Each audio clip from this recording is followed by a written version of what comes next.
Salut Kiki, essayons voir ce Maverick Quantum Flux 2 avec les roues ICC Racing en endroit où ce genre de bécane est sympa à voir, c'est sur un petit circuit de forêt comme ça. Après une petite pluie, on n'a pas trop de poussière, pas de gadou non plus.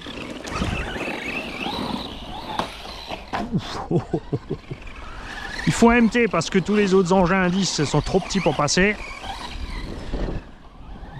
Dans la liste de tous ces engins, j'ai oublié le... Parce que je parle tout le temps du... Là j'ai freiné parce que je n'étais pas sûr de taper sur le tronc. On parle régulièrement de tous les engins. Donc la gamme Arrma, Traxxas, etc. 3S. Et on oublie chaque fois le KTM successeur 10.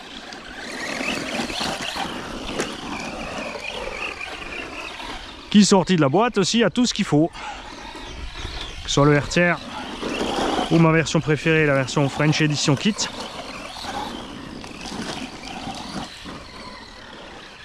Et tout comme le Maverick a sorti de la boîte des super pneumatiques. Ah, c'est vrai que c'est pas peut-être le meilleur des tests d'avoir mis ces roues ICC sur le Maverick, puisque les treads sortis de boîte sont top. Tout comme les roues du KTM.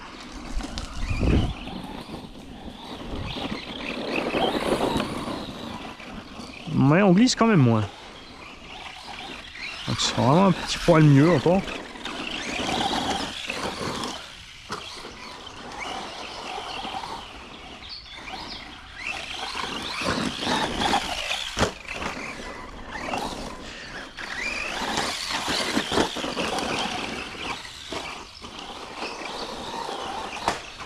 Oh, la vache!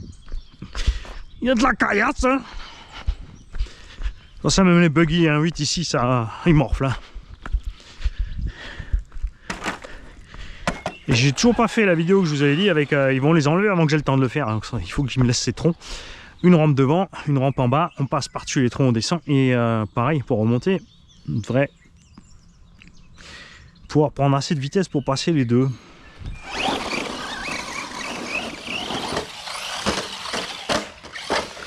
Bon, en tout cas, on ne pourra pas dire qu'il n'est pas solide sur les étoiles.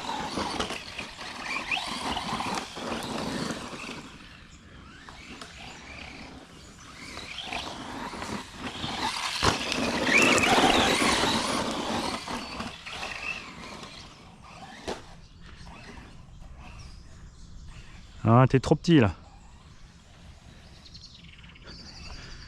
Faut qu'on passe avec les X-Max là.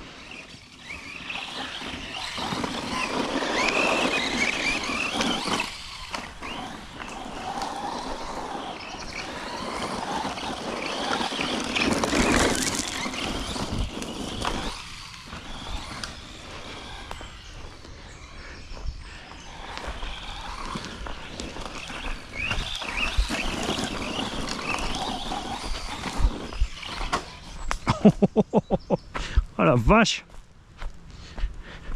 À force de rouler ici, on a déterré pas mal de choses. Hein. Ah bah oui, je m'étonne que le cul décolle.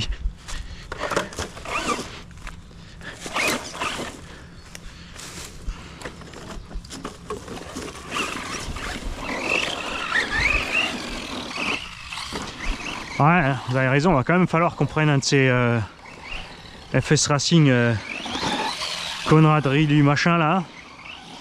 Non, il est plus fragile, je sais bien que je vais le péter. Déjà quand tu vois la construction avec les plaques en alu avec 25 vis en dessous là pour renforcer les trains plastiques, tu vois qu'au début il avait prévu 100 très certainement et que ça a été rajouté après.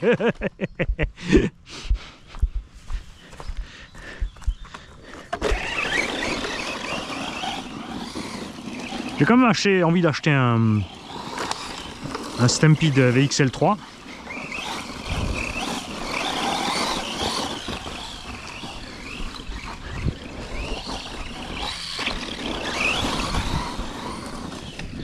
Je sais que c'est qu'un os, mais au moins tu as toutes les pièces renforcées des BL2. On a le diff central, on a la garde-sol centrale mouse. Et de l'autre côté, j'ai aussi envie d'acheter un vieux Stampede, et de préférence une version charbon, avec les pneus à chevrons Parce que j'adore ces pneus. T'es un peu petit, mais l'autre il veut pousser les troncs, mais ça va pas ou quoi? Ah, tu veux pousser les troncs, t'as caca qui colle au cul.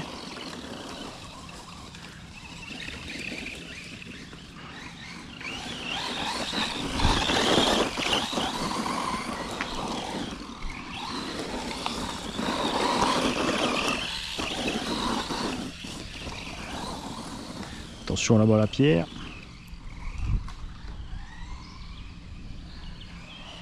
Tu vois, l'éclairage c'est sympa.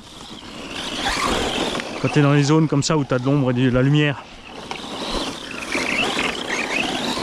Et surtout ils ont assuré, ils en ont mis derrière.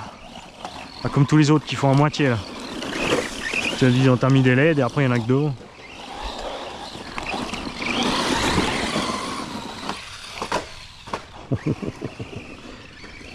Je suis surpris pour la carreau aussi. Hein.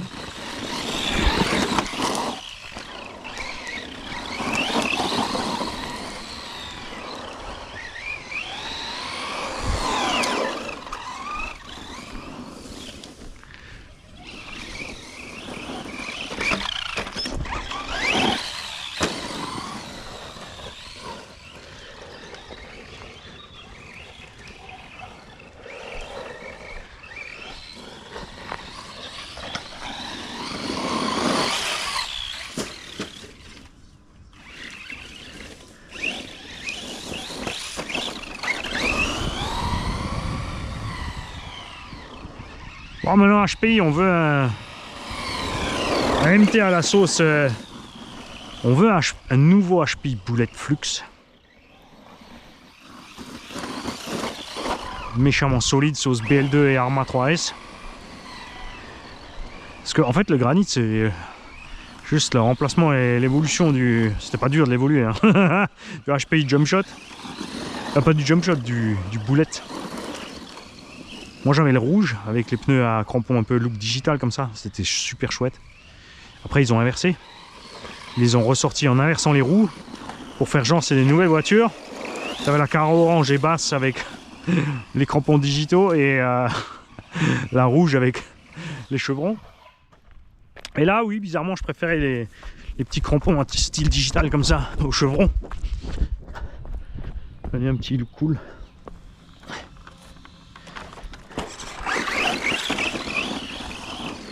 Mais la machine est catastrophe. Elle est tellement nulle que celui-là c'est un tank à côté.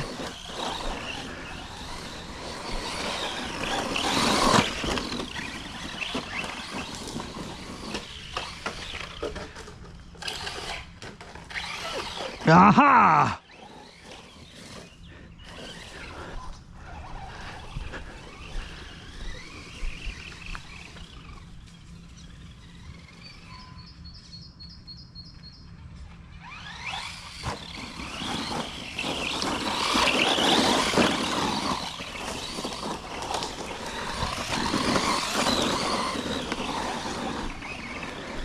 Ça va quand même mieux avec une batterie récente. Hein.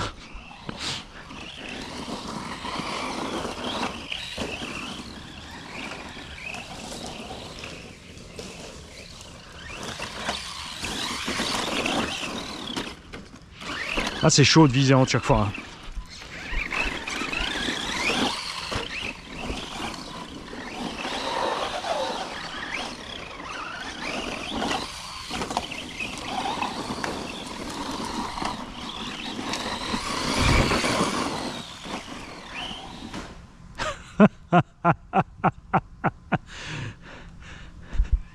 C'est au cas où les vidéos arrivent dans le désordre, hein. Il y a de fortes chances, c'est que je viens là d'un petit pump track, skatepark en béton, et encaissé quelques coups frontaux assez violents. Ça n'a pas fait bouger ni la transmis, ni le pare-choc avant. J'y ai pas cru, honnêtement. Un ou deux pètes là sur le nez, je me suis dit c'est bon.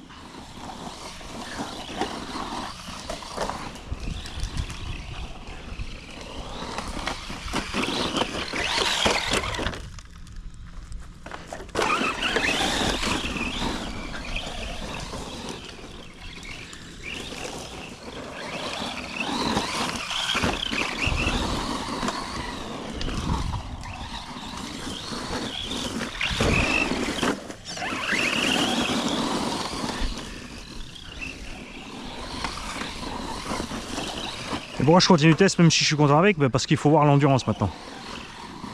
On est content avec la bécane sur son comportement dynamique. Solidité par rapport au prix, on est bon.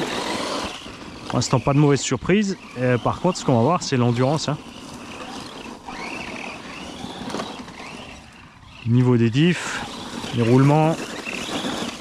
Ça, c'est le point faible de tout ce qui est JLB, VCAR, DHK.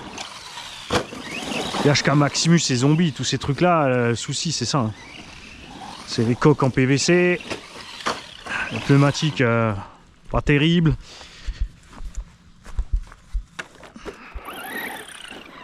Ah, là, on a un caillou dans la transmission au centre.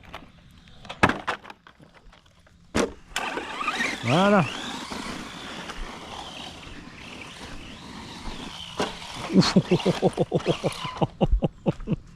Oh le pauvre.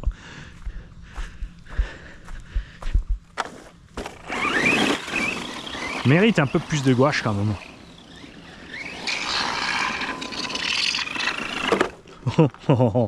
Alors là c'est sûr, on a un truc dedans.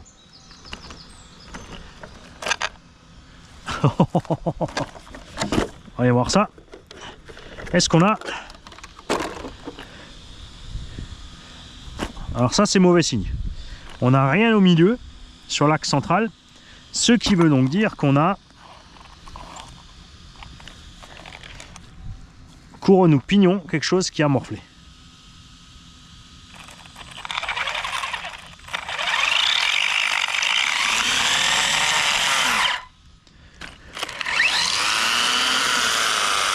Ah ouais, on n'a pas fait le test de ballon avec ça.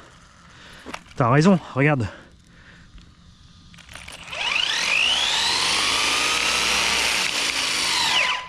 Tu vois, c'est ça qu'il lui faut en vitesse de rotation en fait. Alors mon kiki, qu'est-ce que tu as dans la transmis toi qui ne te plaît pas? Est-ce qu'on a quelque chose dans une jante? Non plus. Oh oh. On a une roue desserrée? Ouais. 2 roues desserrées. 3 roues desserrées. Bizarre. Alors est-ce que par hasard les jantes ne seraient pas assez épaisses et en fait on est serré en bout de filetage? Et ouais, c'est ça quand t'es trop pressé. T'as fait un boulot de cochon mécano. Donc on a serré les écrous mais ça serre pas les jantes.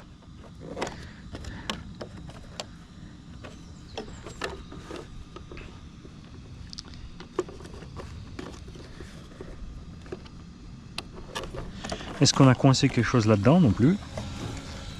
Au niveau des cardans, côté non plus. Ah bah c'est reparti. Ouais, bah si. Donc c'était une pierre quelque part. Ce qui est plutôt rassurant. Mais les pneus, ouais, ils ont une super accroche en virage soutenu comme ça là. C'est nickel.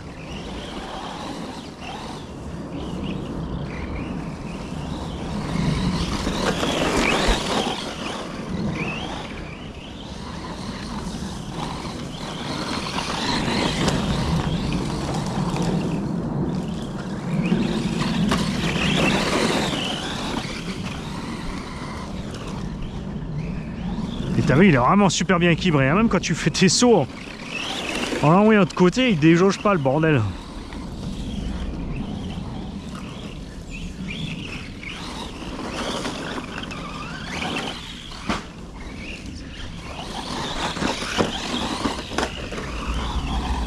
C'est vrai que moi je suis plus barré sur un 8, un 7. Comme dit, un 5, c'est juste, on a dit, on fait un peu plus cette année. Parce qu'il y a beaucoup de gens qui m'ont demandé au fur et à mesure du temps de faire un peu plus sur les grosses bécanes.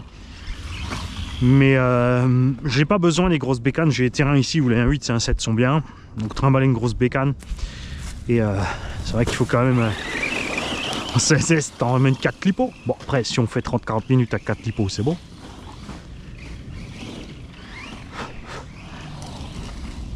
Descendre mon nez, moustique.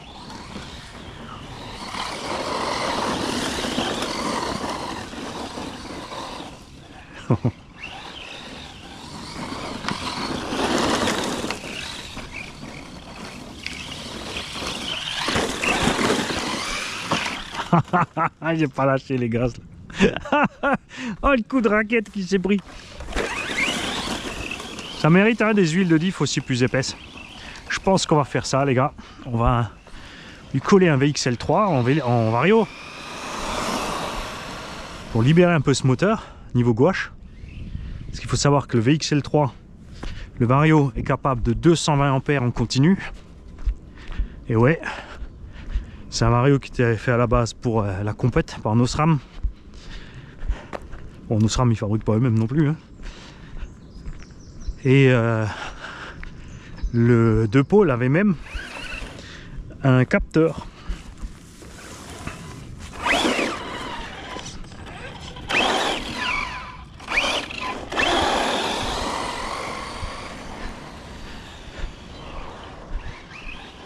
Alors il n'a pas un taux d'ampère max très élevé, mais par contre un constant élevé. Je crois 220 et 500, un truc comme ça.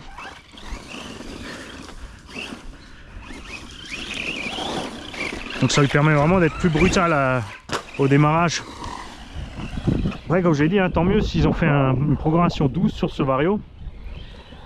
En fait, on est un peu comme le rival.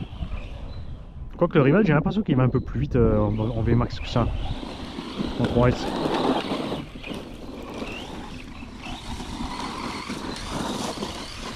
De côté, ça va permettre de pas trop stresser le moteur là, sur les températures. Ça y est, on est en coupure. C'est bien battu, petit gars. C'est vraiment bien battu, parce que je suis resté quasiment tout le temps pied dedans. C'est pour moi. On va y aller avant de se faire rincer la tronche. Ah, pas pour moi, hein. C'est que j'ai... C'est un véhicule tombeau là. J'ai pas envie qu'il soit tout dégueulasse. Mais... ouais, comme dit, de toute façon, tu dois quand même le démonter. C'est vrai qu'on pourrait donc mettre un VXL3 dedans, en vario, voir si ce moteur respire plus. Et en profiter pour lui changer les huiles. Un petit peu, hein. Un petit peu plus dur derrière. Et un petit médium devant. Parce que là, ça mouline vraiment à mort. Et ça sera quand même plus confortable. On verra aussi au bout de quelques packs ce qui se passe avec les noix. Parce que ça, c'est le problème des engins pas trop chers. Souvent, des marques pas trop chères, c'est que les noix, elles aiment pas. Là, on est pas mal. Hein. Devant, c'est du CVD. De toute façon, on est tranquille. Les noix côté diff font pas bouger. Là, ça change hein, de l'ancienne version. Même si tu vois, les noix sont super épaisses, mais les pins sont... Regarde, le pin, il est dedans. Côté roue, ça donne quoi? Bah, ça s'en sort aussi pas mal. Pour l'instant, ça va. Bon, après, il a vécu quoi? Je sais même plus, on avait fait le test charbon. Ouais, mais oui, on avait fait un test en charbon, un test en 3S charbon, qui a, heureusement pour nous, fini le moteur charbon, parce qu'on n'en peut plus de ces trucs. Et on a fait, peut-être, je crois, 2 packs. Donc là, le 3, 4 et 5. On est peut-être à 5 packs. Hein. Bon, c'est sûr, si on avait déjà des traces d'usure, ça craint. Après, les gamins, ils roulent pas à pied dedans tout le temps non plus. C'est pas manie. Ils ont reçu la machine, ils veulent pas l'éclater. Respecte rien, mec. Non, je teste. Je teste, les gars. C'est pas pareil.